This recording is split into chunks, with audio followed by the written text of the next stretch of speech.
Hello and welcome to another comedian's interview for my blog and podcast, Arich Comic Life. My name is Richard Gill and my blog describes my experiences of watching over 1,000 comedians and counting over the last 46 years. I'm delighted to welcome my guest today. It's Mr. Garrett Millerick. Yes! Hello, mate. Hello, Rich. How are you? You all right? Yeah, I'm doing okay. I'm a bit tired, but other than that, fighting fit for a Monday. Good man, good lad. Well, thank you so much for doing this. It's an honour to be talking to you, and we're going to talk about. You too. Thank you. We're gonna talk about your comedy career. We're going to go right back to the start. Oh God. Yeah. You're an acclaimed writer and director in both films and theatre. How did you become a stand-up comedian in the first place? Entirely by accident. It wasn't something I was planning on doing. I was working on a couple of film projects at the time. I was, I think when I was 27, 28, and I was directing a documentary about ballroom dancing in Birmingham, right? Which was not something that I wanted to be doing, but I was doing it for money at the time, and I wanted to make sort of comedy drama films that had been, and I got quite far off course. So I think the initial plan was to, because when you're doing films or theatre shows, you have to get a lot of elements together for the thing to work. You have to, and it takes a lot of time, and there's money and logistics. So I thought I had got to a point where I was quite burnt out with it, and I had forgotten why I wanted to do it in the first place, which was kind of, to entertain people. Because stand-up comedy, theatre, films, music, they're all just different toolkits for entertainment. Yeah. Essentially.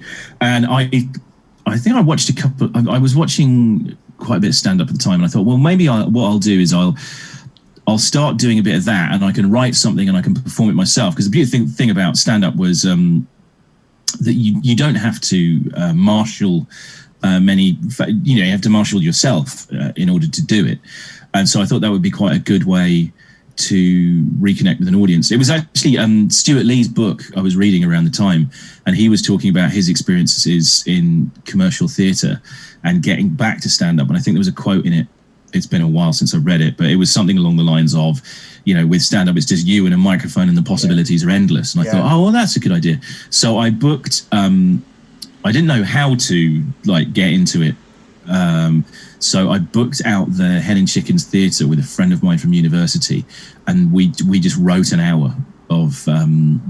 We did some double act stuff, some solo stuff, and it was character. It wasn't the sort of stand up I do now. It was character based stuff, but that was for us. We didn't know that wasn't how you were supposed to do it. So we did that, and we were coming from it for that's what you do if you were working on a play, book some scratch nights.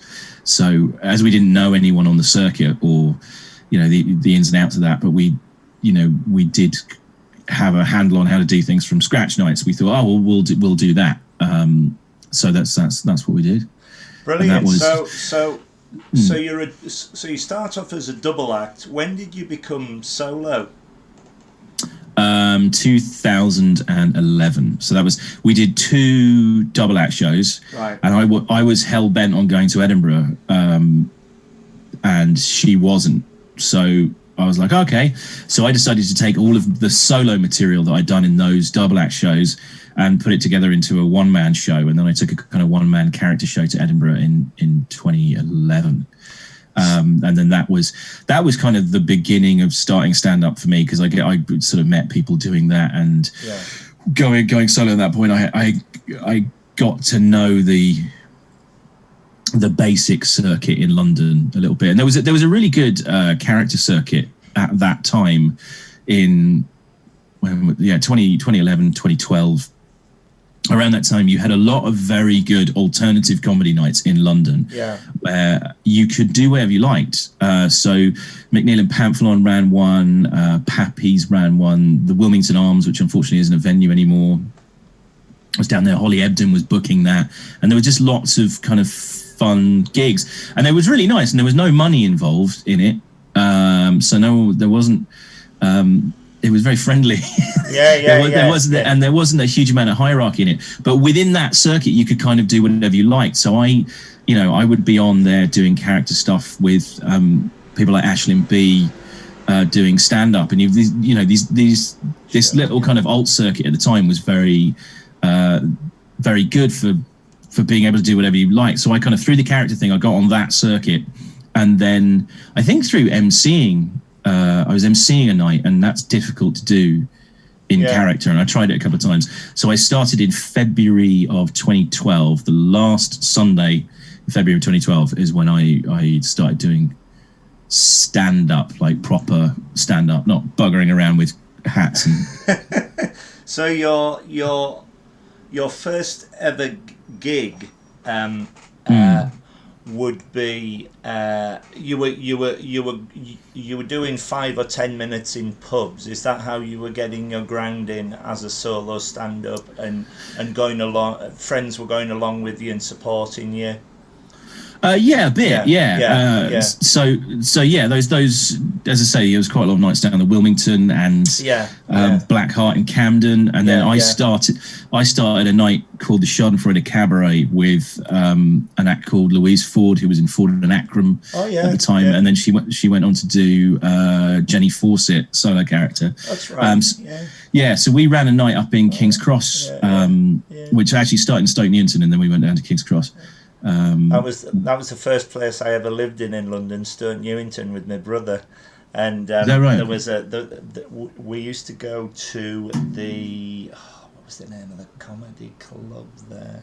There was one in N16, but I can't remember the name of it. But it was all these free comedy nights that are obviously the ground in the main one I go to now is Birdies on the Strand, which is run by Jimmy Bird, and again, you're there watching just people getting up from the audience and having a go, and that's right, okay. That's a great way to start off. Did you ever find it difficult at all to break into comedy, either with the double act or the solo act?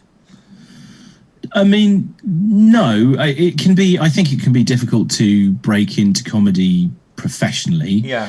And there are various kind of stages to it which present challenges. But in terms of just starting and having a go, there are no barriers to entry to that whatsoever. No.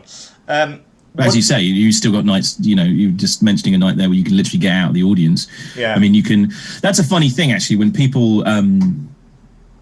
I've been on stag do's and things with friends of friends, and people will sort of ask, "Oh, I've always wanted to try it," and you go, "Well, just try it." And they say, "Well, would you be able to get me gigs?" I go, "No, you'd have to, it's very simple. Yeah, it's very simple. You just go and do it, but it's not.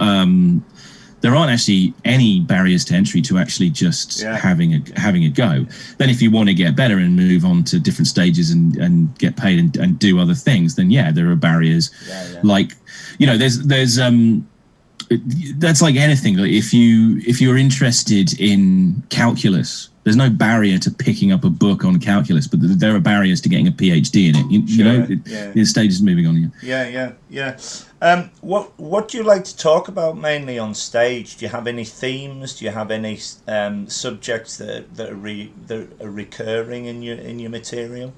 Yeah, I guess the recurring. I thought there's an Australian comedian, a friend of mine called Dan Muggleton, and a couple of years ago we were talking about various acts, and I was comparing myself to other colleagues and saying, okay, we're all kind of doing a similar thing here. And he goes, you're not like any of those guys at all. And I was like, oh, am I not? And he said, no.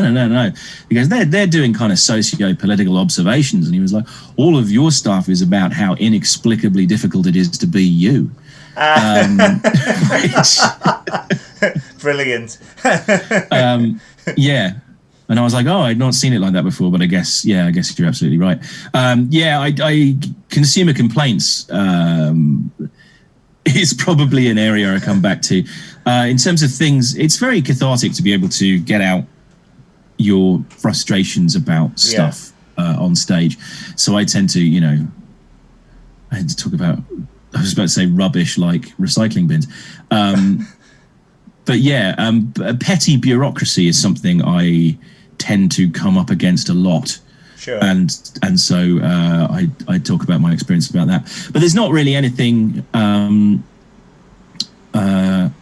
don't think that I wouldn't talk about, or in terms of what I like to talk about, like anything as long as it's funny. That's that's the only thing is trying to work out something to the idea is just to be amusing to other people. So it's stuff that makes me laugh, and then I hope that it makes other people laugh. But I'm not on a crusade where I'm like, well, it doesn't matter if it's funny, it's important. I'm not one of those. Sure, yeah. And how do you remember your routines, your jokes and routines? Do you have a way of remembering them? Well, they all came out of my head, so it's basically just. That sounds like quite a glib answer, but I tend not to learn lines. By repeating ideas and talking through things, you're coming back to stuff that I wrote. I don't find it difficult, basically, in terms of I just have a couple of bullet points that I'm talking around, and when I'm working up material, then I'm kind of shaping, dropping stuff out, tightening it up as I'm going on stage, and then I'll listen to tapes of it back and go, okay, you don't need to say that there, you can say something else, and then it just kind of goes in. It's interesting because other than this blog, the most creative thing I ever did was write a play, which I was going to put on in Edinburgh. It was only a half-hour play. Right. But myself and my friend put it on for Comic Relief. We raised a lot of money for Comic Relief. And it's called The Applicant. It's basically about me coming down to London, and I've got a very successful girlfriend in London, but I've never had a job interview. So each scene was the waiting room, waiting for the job, and then the interview itself. So the waiting room, I was nervous, and I'd look at the audience and I'd write a monologue setting up the story of the character, and we rehearsed this and we rehearsed this and we rehearsed this, and the first night we did it, I forgot the monologue, and I was like a rabbit in headlights, and I'd written the flaming thing. And it's interesting that you say when you remember your routines, you're sparking off pointers in your head as opposed to learning lines. Yeah, well, stand-up comedy is very different to acting in that you can see when people are doing it as actors, and it doesn't. People do that very early on, but it doesn't work as an art form. It's closer to conversation. Sure. Yeah. It's a form. It's a very sort of high level. The magic trick is making the audience feel like they're having a conversation with you, whereas in fact they are being spoken to, or at. But the recall of it between, because it's something that's happening between you and an audience in the moment. So if you learn it and it's word perfect and everything, and you're doing it, you put up that fourth wall that you have in theatre, and that's not helpful to stand up, and it something ceases to function properly in stand up when you do that. Fascinating. Really interesting. When I've watched you, I've seen you 2 or 3 times, and every time I've watched you, you're extremely confident on stage. You're absolutely fearless with an audience, and you're determined to make them laugh, which is one of the great qualities of your comedy. Do you ever get nervous before you go on stage, and if so, how do you deal with the nerves? Well, nerves are. I wouldn't say I get nervous before I go on stage, but I do have heightened adrenaline before I go on stage, which some people would describe as nerves. But in order to get up and ready to perform, that's kind of the fuel pump going in the engine before you take off, So I think when you're looking at performance and stage and stuff, identifying that feeling, which is a form of your body getting ready to go to work, as a negative thing by calling it nerves is unhelpful. So I've never kind of viewed it in that way. Sure, yeah. It's certainly sort of, your back gets up and your adrenaline's going and your heart goes. Actually, I got a Fitbit a couple of years ago and saw actually what happens to my heart rate right. when I'm performing, which about 10 minutes before I go on stage, my heart rate goes like right up into the 90s. And then when I'm on stage is about 112 to 116, and it sustains that for the performance and stays. So that's like that treadmill level stuff. Yeah. So I'm actually kind of, when I'm performing, I'm in what the Fitbit was calling the fat burning zone, which I'm quite a big guy and I'm on stage a lot. So I think it's a slight misnomer because I'd be skinnier. But yeah, so all of that is what is necessary to do what I do. So yeah, that does rise up about 10, 15 minutes before I go on stage. And if you're looking at a crowd and the crowd is, rowdy or quiet or not what you expected and those things, that gets you up, because then you then start thinking, okay, what am I going to open with? How am I going to play this? Yeah. What speed am I going to go in at? What point I'm going to ramp it up and all of that sort of stuff. So I guess you could call that nerves. Yeah. But I don't view it in that way. It's just it's the physical preparation for going on, I guess. Yeah. But as you say, you need that to psych yourself up to go on, and once you're on stage, you're away. You can what was noticeable when I watched you was you immediately got the audience on your side, so you could talk about anything you liked to them. It was fascinating to see. Oh, you saw me on a good night then. Yeah. I'm sure that's not the case. Yeah. Let's move on to Edinburgh. I am very fortunate to be able to take my holidays at the Edinburgh Fringe every year. Every year? I've been going since 2005. Obviously not last year, and I'm not going to go this year. You're not going this year? Why not? Come on. Well, I've been in two minds about not going or going or whatever. I will definitely return next year. Yeah. But when I go for a week, and I see about 50 shows, and I'm absolutely exhausted at the end of it, but I absolutely love it. Can you tell me what your first Edinburgh Fringe was like, and what year was it, and what was your experience of it?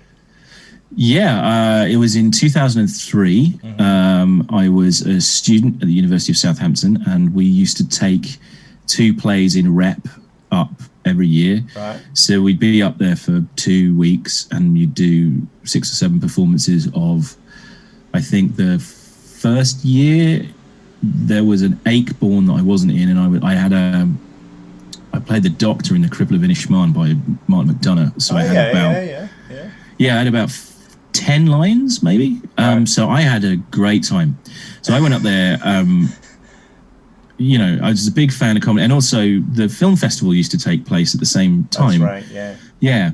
So it was kind of everything I was interested in, all in one city. There was live music, there was a film festival, there was comedy, and yeah, it was incredible. And that was the only year that I have ever been that I didn't have any responsibilities, and I really enjoyed it. It was fantastic, and I was 19.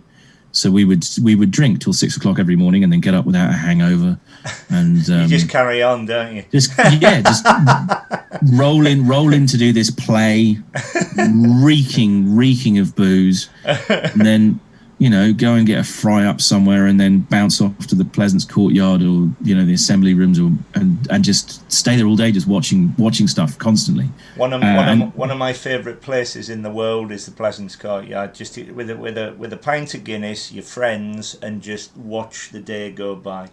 it's just fantastic, and see who you see next, and it's just an incredible experience. Yeah, I certainly did feel that in 2003. I think I'm slightly more jaded these days. I can't. In all honesty, I can't tell you that the Pleasance Courtyard is one of my favourite places to be. I tend to, when I do shows in the Pleasance Courtyard and people go, "Look, do you want a drink?" I tend to say, "Yeah, I'll meet you in a pub down the way." Yeah.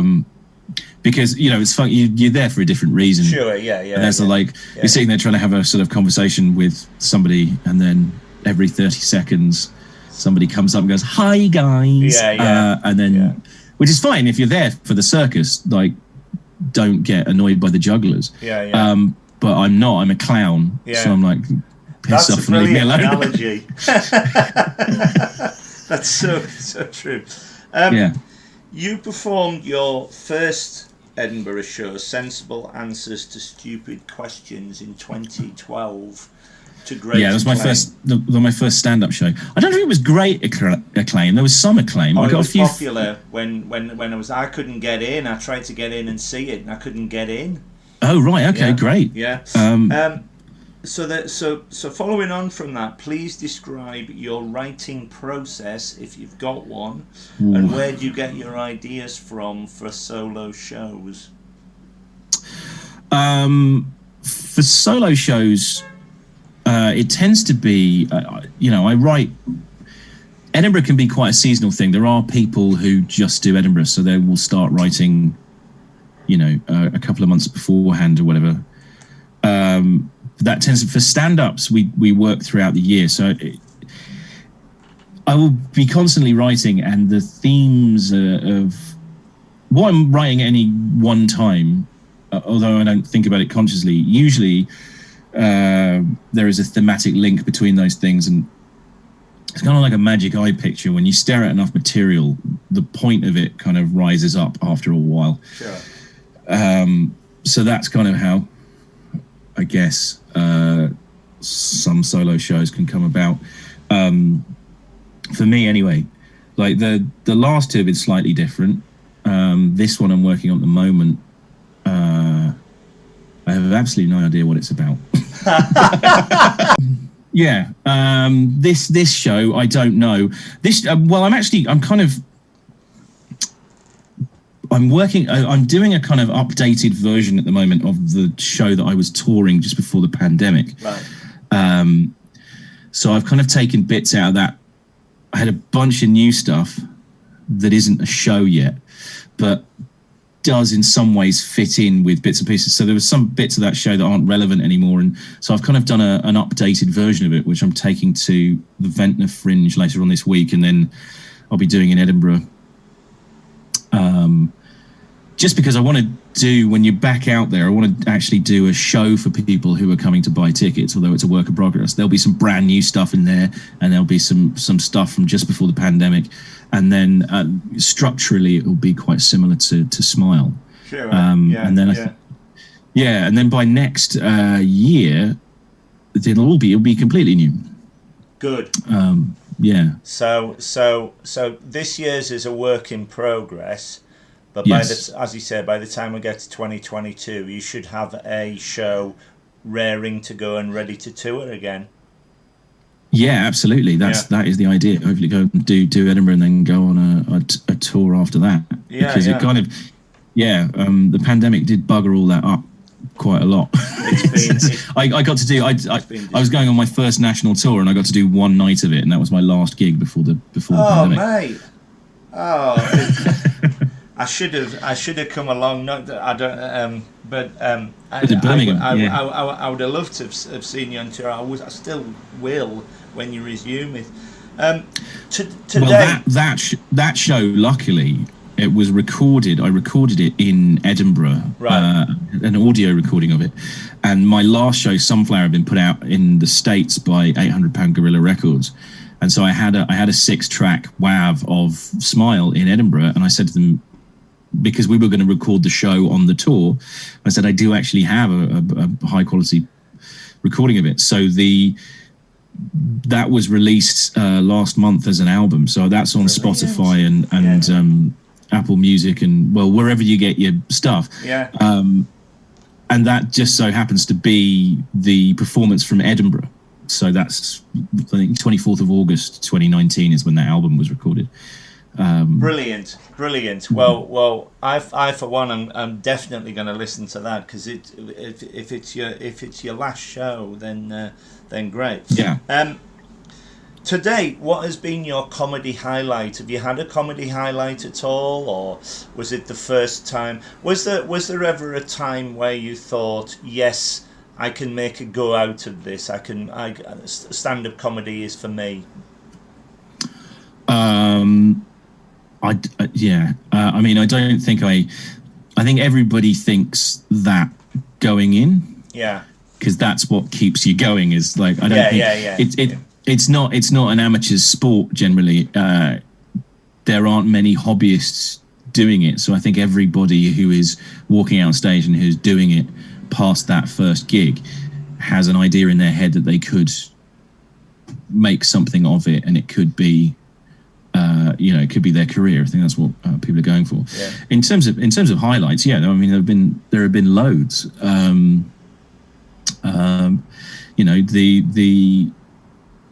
I had a show in Edinburgh a couple of years ago that really hit, and that was the first time I'd had a hit, and that was fantastic. Like when I got passed for doing weekend work at the Comedy Store, when I did my first gig abroad, when I did my first paid gig, even when I did my first gig, hopping in a car with 4 other comics, and it was great. And then, you get your first good review, and then you get your first good review in a national newspaper, and then, it goes on and on and on and on from there. But yeah, I've been very lucky. So I've had loads of those moments. It's all experience as well, isn't it? It all comes down to experience. I can always imagine that even the difficult gigs give you experience to become a better comedian. Yeah, I think when you get past doing your first really horrible gigs, you sort of realise that the sun's going to come up tomorrow, and broadly speaking, it doesn't matter. Yeah. It's not bad for you necessarily to know what 500 people who want you to die look like. Yeah. That isn't necessarily, that's not necessarily a bad thing. Yeah. Most people's, the extent of that is sort of being worried about going on a date or something and sitting across a table from somebody who might find them boring. I always remember, I've told a lot of comedians this. I've watched, as I said at the start, over 1,000 comedians. So I always sit in the audience and watch. But one year I did actually have a go at stand-up myself. Right. The promoter said to me, "Now we're going to put you on." It was in Edinburgh, and we're going to put you on in a little tiny pub on a wet Monday afternoon, and it's a gong show for old people, so for older folk. So I walked out, and it couldn't be worse. I walked out and I had this script, and the first thing I said to them was, ladies and gentlemen, people think I look like Eddie the Eagle Edwards, the ski jumper, but I can't see the resemblance myself. And I thought, that's a fail-safe opener, because when I was at college, I was his double, and I can see that. And just one bloke at the back went, "Back off," and gonged me up straight away after about 10 seconds. And I thought, I don't know about this. But then the promoter said, have another go, and a similar thing happened. And I said, I don't know whether this is for me, but I'll certainly support them. I think my space is in. Well, maybe, I don't know. But it wasn't the best thing to do, never say never again. But I saw someone at the Comedy Store, King Gong, a couple of years ago. Yeah. A decade ago now. And she brought down a minibus of her whole family, and they were in 2 rows there, and they were obviously "Oh, Katie's playing the Comedy Store this evening," and she lasted about 10 seconds, and she just walked off, and they all just filed out immediately. And I think she was like third on, but this sort of block in the audience got off. Wow! And I was thinking, like, what did you think this was? Like, why did you? It's a very, very bad idea to do that. It is amazing. I mean, when I thought about writing the blog, I went on a half-day writing course, and all the other people with me wanted to be reviewers. And the woman who organised the course, she said, "We've forgotten why we've invited you." And I said, "I'm not a diarist. I'm not a reviewer. I'm not a reporter. I'm a member of the audience. I'm out to have a good time. And I can't understand why, like you say, folk go for other reasons other than to laugh or to enjoy themselves, because it's such a positive experience. That's why comedians do it, I would guess." Well, why we do comedy? Yeah. No, it's got nothing to do with positivity. It's rampant narcissism. Well, the audience love it. Yeah. But It was just very awkward people who would rather, talk to 500 people than one. Yeah. It's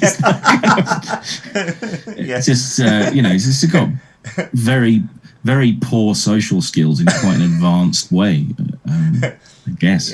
Yeah. Do you have any ambitions as a comedian? Do you want to be?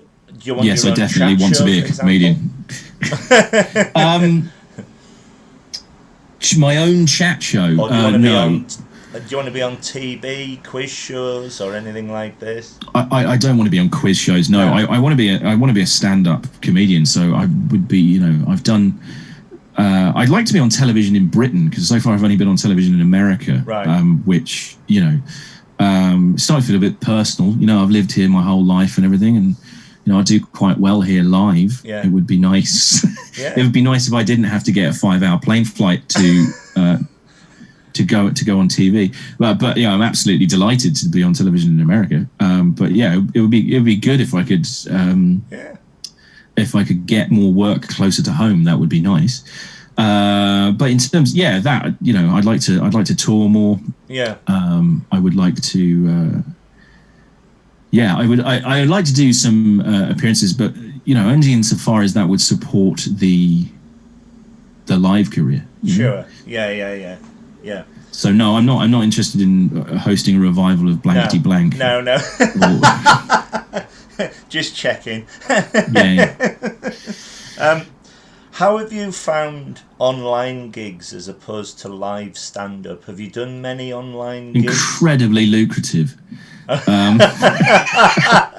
Good answer. I spent most of the pandemic doing online corporates with zero travel costs, performing to people all over the world from exactly where I am talking to you now. Yeah. And we just had a baby, so it was fantastic. Yeah. So I could just nip in here and do 20 minutes. 20 minutes, yeah. Yeah, to some people in Singapore or South Africa or America or Edgbaston or wherever, and you could do a few of them in an afternoon. My first experience of online gigs was dreadful, and I didn't do them for a while in lockdown 1. I did one and there was no feedback at all, so I was just performing to a blank screen, and all of the little kind of receptors in your brain that kind of lock into an audience, they were all sort of flapping with no data, and so it was very unpleasant. And then I did some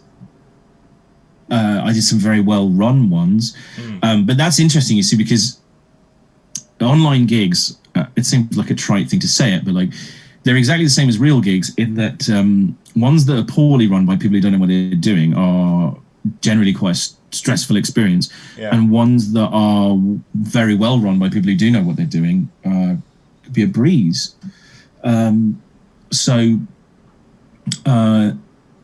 I got to a point where I quite enjoyed doing them. It didn't replace live comedy, but like needs must. Yeah.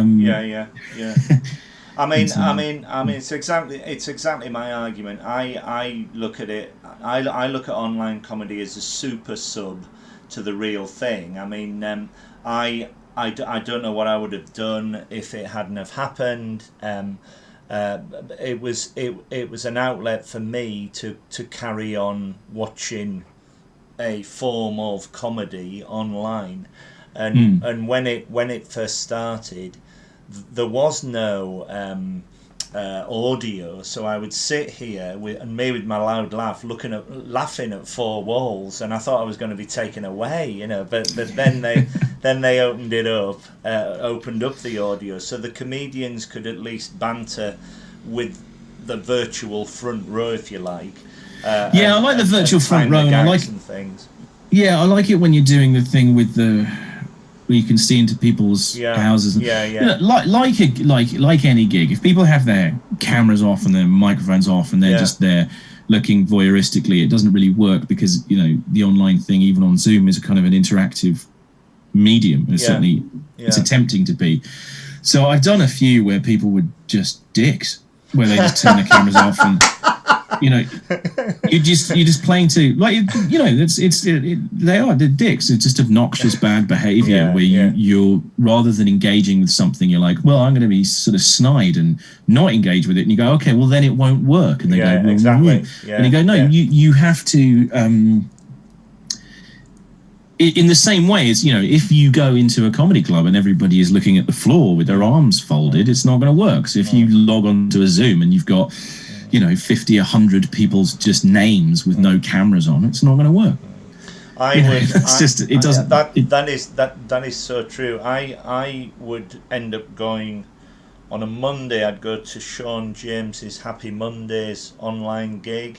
The main one I would go to is Always Be Comedy. I'm always on the front row there, and they are superb at what they do. But I also would go to the Friday night one, the Irishman Abroad gigs with Jarlath Regan, and if, as you say, if they were done well, it was a joy to watch. But there were one or two ones that I wanted to experience that were quite odd, you know, because the person would think they know what they're doing, but things would go wrong. But ultimately, for me, you can't beat live stand-up. There's something about being in the moment, in the room, and you're there on a Saturday night with all your mates, and it's just extraordinary. And I go in and I sit down and I say, right, entertain me. And you get all these wonderful comics coming on as though they've done it for the first time. That's another great thing about you. It's so effortless for you that it's just a joy to watch. And with it being in the moment, it means anything can happen. You know, which is the thing is, Richard, it's not effortless for any of us. We're like ducks if you're doing it well. You know, it's under the water, it's frantic, and then it's just everything cool and gliding on the top. I mean, human beings we're pack animals. Yeah, and you know, comedy, sport, music. You know, even the cinema we enjoy ourselves more in groups. Yeah. So there's that thing of everybody's been at home for 15 months or whatever, and you know, people wanting to do Zoom gigs and, you know, be a part of something and keep something going. Yeah. Great, but it doesn't. As you say, it doesn't provide. It's not actually a substitute for being in a room with other human beings, experiencing that. Even distancing, you know, social distancing. When you go back and you do those gigs, it's tough, and it works on everybody being like, right, we are keeping this going, but it relies on goodwill from the stage and goodwill from the audience and everything, because it just doesn't work as well. No. You will laugh harder sat next to somebody laughing, and we all will, because it's a cathartic group experience. If you're 2.5 meters away, it's very difficult to have a shared collective experience, you know? Yeah, interesting. Who are your favourite comedians, past and present?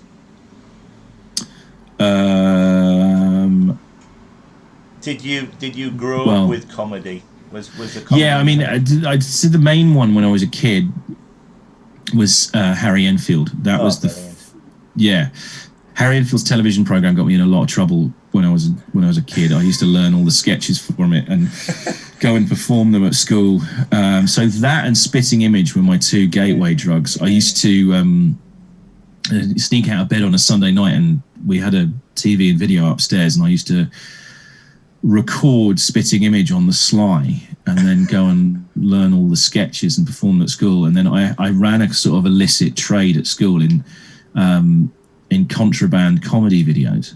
So I would lend comedy videos to people that I had taped past our bedtime when we were like 8-9 years old. Brilliant. And then my parents would get people coming up to them in the car park being like, we're very sorry, but we don't think that this is appropriate. My parents had absolutely no idea what they were talking about, and they were sort of handing them Tesco carrier bags with VHS cassettes of Bottom and Spitting Image. Just brilliant. And, and I would get in a lot of trouble for that.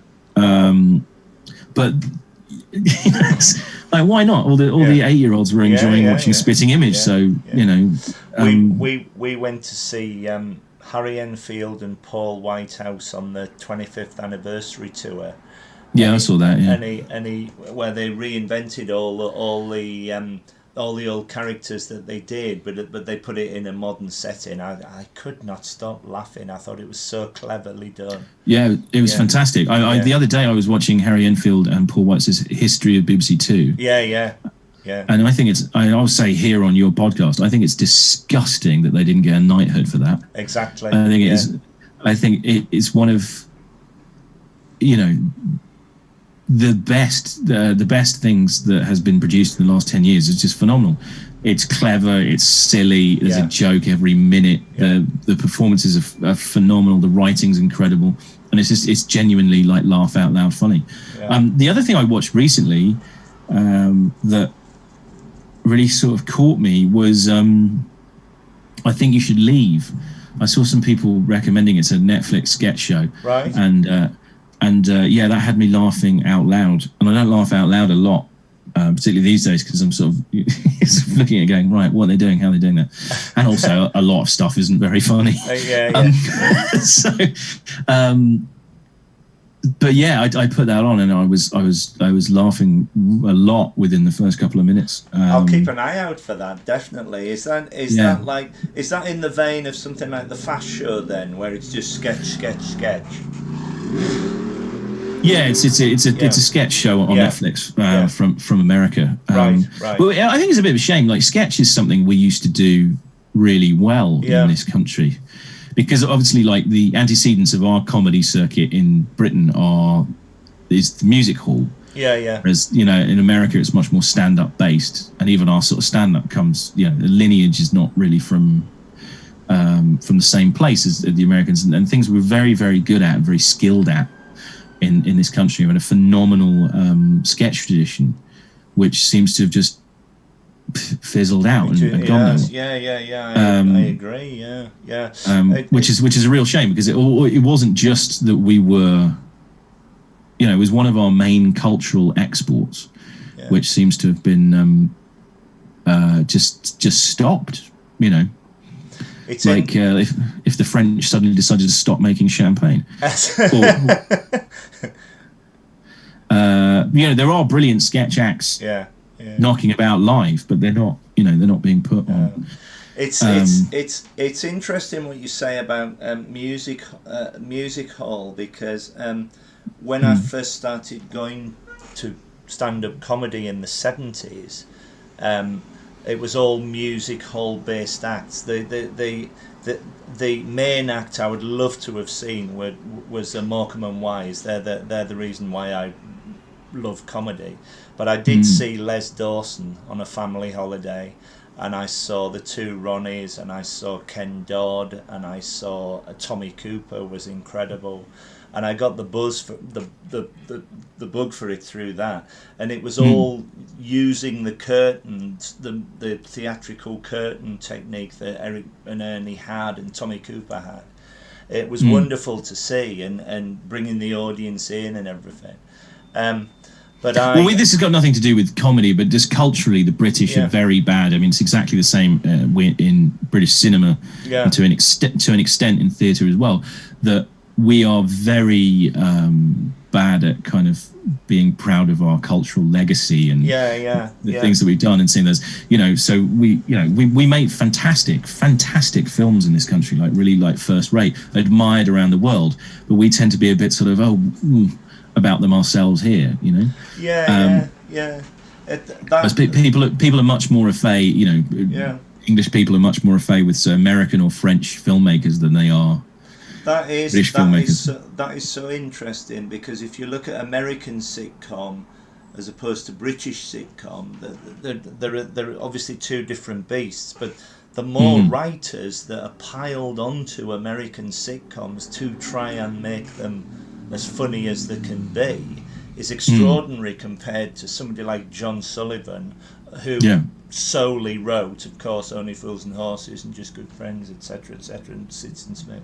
It's very interesting. But I mean, it's a lot less kind of output, though, isn't it? Yeah. You're looking at people who are doing 25 episodes a year versus 6. Yeah. But I completely agree. They're very, very different beasts, and to an extent, I think we've been quite influenced in this country by American stand-up over the last few years. Yeah. Which, is great. American stand-up's fantastic. But I'm somebody, I don't do sketch, but as a fan of that kind of thing, I'd really like to see more of it.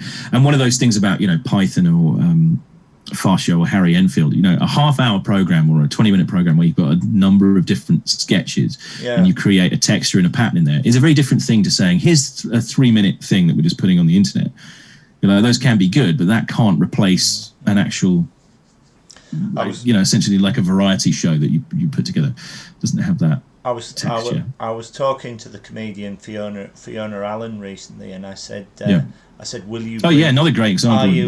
Are you going to bring back Smack the Pony? Please do. It was a wonderful sketch show, and she basically said, if we can get everybody together, we'll try and bring it back. But again, I don't know. If you look at that era at the end of the 90s, it was phenomenal. You had Harry Simon Enfield Pegg going, Harry Enfield. You had Harry Enfield, Fast Show, Smack the Pony, Goodness Gracious Me. Then you had Big Train. So you had just all these phenomenal big shows. And then suddenly, and then you say it has fizzled out. It's.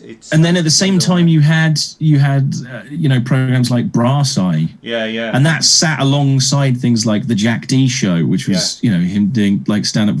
There was a lot of variety, and it was incredibly diverse. Fascinating.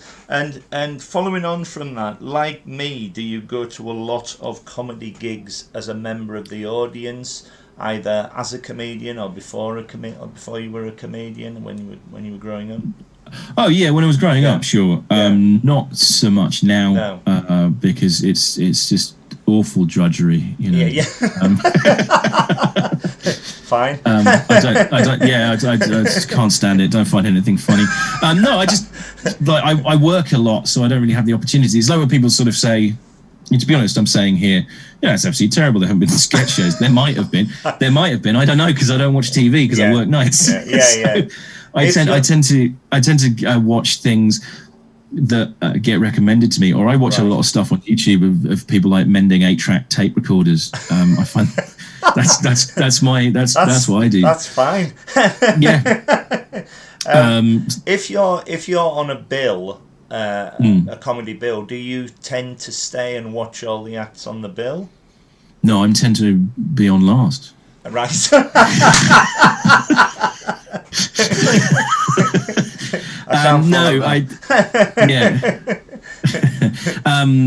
Or like these days, I'm sort of half the time I'm emceeing. If I'm emceeing, I will do sometimes watch everyone. The reason I ask is that there's a section in my blog called The Ones That Got Away, and I've written about 25 comedians who I just have not had chance, or they've sadly passed on, who I would have loved to have seen.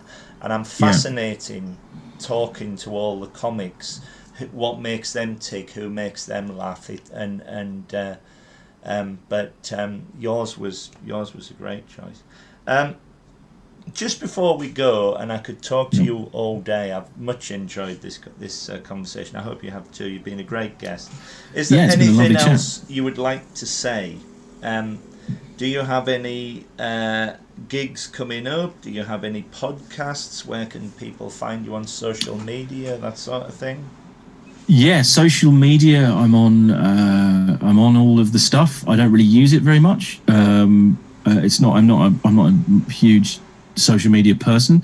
If you wanted to listen to my stand-up, I've got two albums out with 800 Pound Gorilla, which are on whatever streaming platform you like. I've got a podcast that I do with Jade Adams and Red Richardson called Laughable, and we're just coming back for the second series of that at the moment. I'm going to be in Edinburgh doing a work in progress and just sort of generally around. But yeah, I do gig info and stuff will be on Twitter or Instagram and that kind of thing. But I'm not a prolific social media user, because I tend to think Twitter is an evil bumhole that I'm it's very good to very promote resentful blogs, of the fact, and that's it for me. I find like I'm sort of forced against my will to be on it for work, and as a comedian I rather think that's like forcing athletes to smoke, but very good. Yeah, but no, it's been a lovely chat. Thank you for having me on. My pleasure, and I am looking forward very much to seeing you live again soon, because I think you're an exceptional talent and you're a very funny man. So thank you very much for your time, and all the best. Thank you, Richard. All Cheers, the mate. best.